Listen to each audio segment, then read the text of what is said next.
Okay, hi Jen, I'm Giselle. You can call me Ate G, right?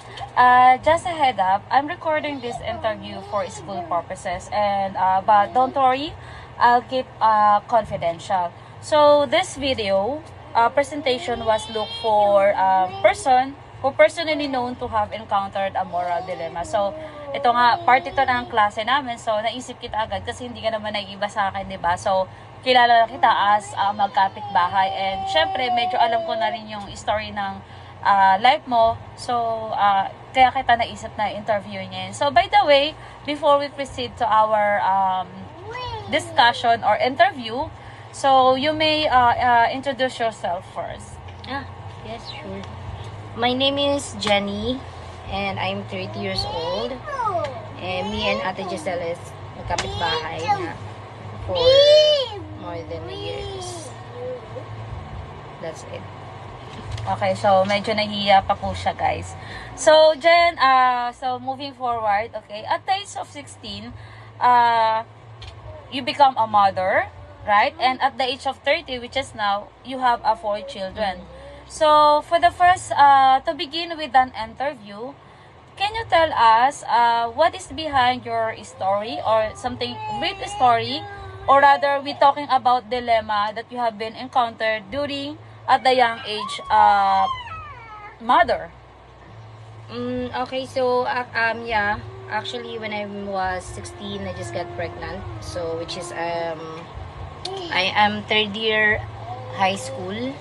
So the dilemma that I encountered wasn't single choice. So it was the daily, constant battle to reconcile my reality, my dreams, and I was, for at that time, I was still a child myself, yet I have a kid that depended on me. So yun, the biggest struggle was the trade-off between providing for my child or my children and pursuing my own education and career. Okay. So, Jen, yun na nga, 'di ba? So, third year ka nung nagkaanak ka, tapos 16 years old ka. So, ano yung reaction nung magulang mo o paano mo sa kanila sinabi yung ganong sitwasyon mo? Siguro mga 4 months na siya nung nalaman nila kasi hindi ko siya directly na sinabi. So, nabasa nila yun sa diary ko kasi nung mga time na yun, uso pa yung mga diary, gano'n. So, yun, hindi ko pa totally alam na buntis ako kasi regular yung mens ko noon. Tapos, parang for 4 months hindi ako dinadadan. Pero, hindi ako nakakaramdam. Kaya, syempre, bata pa ako, hindi ko alam kung ano yung pakiramdam na nabubuntis, gano'n. Then, one time may friend ako na nagsabi na subukan ko mag-PT, ganyan. So, nalaman ko, tapos sinulat ko siya sa diary ko, tapos accidentally na nabasa ng kuya ko, then sinabi niya sa mama ko. So, nalaman nila, nagalit, syempre, kasi hindi pa ako nakapagtapos. Pero eventually, tinanggap din naman nila. Kasi wala naman magagawa. So, kasi nandun na yun, 'di ba? So, inano na, parang tinanggap na rin nila. Pero, during that time, have you ever regret that dilemma you have been experiencing in your life? So, nag-ano ka ba? Nagsisi ka ba kung nung nangyari yung time na yun na during your dilemma nung yun nga, yung at the age of 16 na nabuntis ka, parang naisip mo, nabuntis ka, ano yung gagawin mo? Paano ba? Tutuloy ka ba sa pag-aaral? O aantay mong mga anak ka tapos saka ka ulit mag-aaral? At saka do you ever regret for this kind of situation or challenge in your life? It is actually complicated, but I can honestly say that I never regret my children. They are my greatest joy and my greatest motivation. So, pero may mga time na may mga pinagsisiyan ako kasi nga hindi ako nakatapos ng pag-aaral, lalo na ngayon na may mga batchmate ako na nagta-travel na lang sila, tapos nagagawa nila yung mga gusto nila. Tapos ako, parang kumakayod ako para sa pamilya ko, sa mga anak ko, nang hindi na para sa akin, kundi para sa kanila na. So, yun yung mga pinagsisiyan ko kasi hindi ako nakatapos ng pag-aaral. Pero, pinurso ko pa rin naman kahit na may anak na ako. Nag-aaral ako ng ALS, tapos nag-aaral ako ng senior high. So, ngayon, plan ko na mag-enroll ng college, pero nalita ko ng enroll kaya hindi pa nag-start ng school ko. So, basically, nung nabuntis ka, hindi ka nag-stop o tinuloy mo pa rin siya? Nag-stop ako. So nag-stop ka, so matagal. Sabi- Tapos naisip mo na mag-ALS na lang. So nung nakapasa ka ng ALS, diretso mo siya ng senior high. Senior high. So ngayon, nakatapos ka na ng senior high, going to college naman. So parang unti-unti mong talagang tinatapos Tinatupad yung pa pag-study mo. So ngayon, plan mo ulit na mag-enroll ng college, yun nga lang, Hindi ako nakaya. hindi ka na-enroll. So by the way, Jen, no, so since nagpakilala ka na, tanungin ko, ano ang trabaho mo ngayon? Working sa BPO industry for 2 years until now. Pero, ano na siya, back office. So, hindi na ako So, nasa box. Pero yung before that, na bago ka pumasok talaga sa BPO, ano yung unang-una mong trabaho? And yun, yung gano'n ka dun katagal, ganon. Nag-service crew ako sa famous fast food chains, which is sa Jollibee, for almost 7 years. Sobrang hirap, as in talagang 360 yung buong katawan mo. Tapos 8 hours, 9 hours kayo naka-duty, 1 hour break. Tapos lahat ng station kailangan mong gawin, pag out mo kailangan mo maglinis. Hindi siya normal na trabaho na pag tungtong ng 5 PM, 8 PM out ka na diretso doon. Kailangan mo muna maglinis, kailangan mo linis yung station, kailangan mo mag-indoors ng maayos sa mga magiging kapalitan mo. Tapos hindi ka pwedeng mag-out doon nang wala kang kapalitan. So sobrang hirap sa buong 7 years ko. Pero masaya naman. Pero, kung di ngayon, so from service crew to BPO or call center, ano yung sa tingin mo na talagang parang mas okay sa'yo na trabaho? Yung nag-service crew ka or yung, di ba, kasi nag-service crew ka, okay, talagang pagod ka doon. Pero sa BPO naman, stress ka rin. So, para sa'yo, ano yung kahit pa paano nakakaluwag-luwag ka o mas okay sa'yo yung trabaho? Para sa akin, BPO. Pero, sa BPO kasi, malaki yung salary. Nakakabuhay talaga siya ng pamilya. Hindi kumpara dun sa Jollibee, kasi sa Jollibee sobrang baba pero sobrang pagod pero masaya. Sa call center kasi malaki yung sahod pero pressure talaga. Yung tipong nasa trabaho ka puro pressure, buong 8 hours pressure, talagang pag out mo para kang talagang physically tsaka mentally pagod ka. Unlike sa Jollibee na pagod ka lang buong shift pero habang jumuduty ka araw-araw hindi mo nararamdaman kasi masaya siya.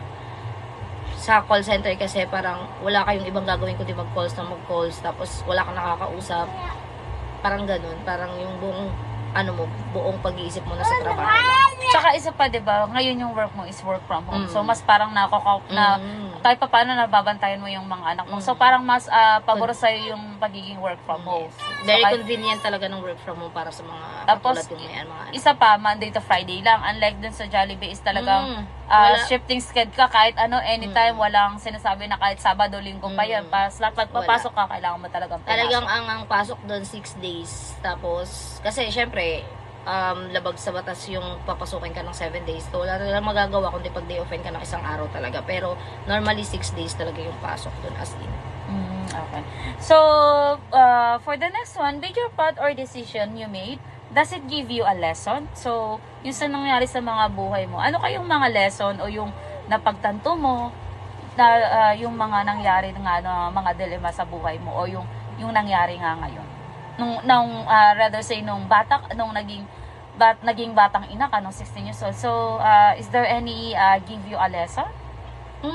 Sobrang dami kong natutunan kasi nung 16 years old ako, so nung nabuntis ako sa first partner ko, parang sinabi ko noon na gusto ko complete family kami. So, parang pinilit. Yung lesson mo is yung, syempre, nagpakatatag ka, alang-alang sa mga anak mo kasi wala ka na naman no choice kasi nandun na nangyari na. So, kailangan mo talagang panindigan. Tama ba? So, yun na nga. So, John, can you give us advice to those teenagers at this era on how they overcome or how to not experience this kind of dilemma? So, can you give us a lesson to them? So, paano ba dapat nilang gawin ngayon? Lalong-lalo na sa panahon ngayon, which is, di ba, during our, this time. So, paano mo ba sa kanila i-share or yung mabibigay mong advice? Actually, meron akong 2 types of advice, or twofold. So, for those who haven't experienced and dun para sa mga naka-experience na. So, para dun sa mga hindi pa nakaka-experience, prioritize your future first. And lagi niyong iisipin na lagi niyong iisipin yung mga bagay-bagay bago niyo, I mean, lagi niyo munang unahin yung future niyo, lagi niyong iisipin na kunyari may mga gusto kayong gawin or parang may gusto, parang bugso ng puso na yun na nga nagmamahal ka, pero lagi niyo rin isaisip na what if ganun yung mangyari, kapag nangyari yon hindi ko na magagawa yung mga gusto ko, yung mga pangarap ko. So lagi niyo iisipin yung future niyo muna bago yung pagmamahal, kasi yung pagmamahal nandyan lang yan, kahit saan kayo magpunta makikita at makikita niyo yan, mga lalaki makikita niyo lang yan. Para dun sa mga naka-experience na katulad ko, magpakatatag lang kayo hanggat nabubuhay, may pag-asa. Lagi niyong isipin na yung mga anak nyo is nakadepende sa inyo. So lahat ng pwedeng pagkakitaan, maging matatag lang, manalangin kayo araw-araw na samahan niya kayo sa bawat pagsubok na nangyayari sa buhay nyo, na wala namang masama kung susubukan niyo lahat. Walang masama kung maliit yung kinikita nyo or malaki, ang mahalaga siya, tama or nasa mabuti siya. Yun lang. So parang parang bang sinasabi na wag silang padalas-dalas kasi nandiyan lang naman 'yan, 'di ba? So parang isipin nila yung magiging future nila. So hindi naman sa mama in love. So kailangan natin ibig sabihin kailangan daw munang isipin. So pero kung yung mga magulang naman na nangyari din daw na katulad ng sitwasyon, syempre number one is syempre faith and yung pagkakaroon ng pagiging matatag sa buhay. Kasi nandun na, so kailangan natin paninigan, hindi lang syempre sa sarili natin, pero lalo na sa mga anak natin, na which is yun yung dahilan kung bakit tayo nagpapatuloy sa buhay. Okay, by the way then, thank you so much. So, thank you so much. Malaking tulong to para sa personal interview, para sa school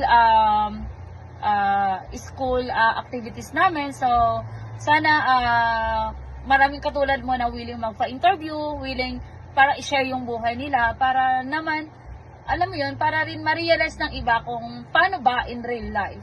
So, thank you so much. Kahirap, Kung gaano kahirap and paano mo din ma-overcome yung mga ganitong situation in the future. So, Jen, thank you so much.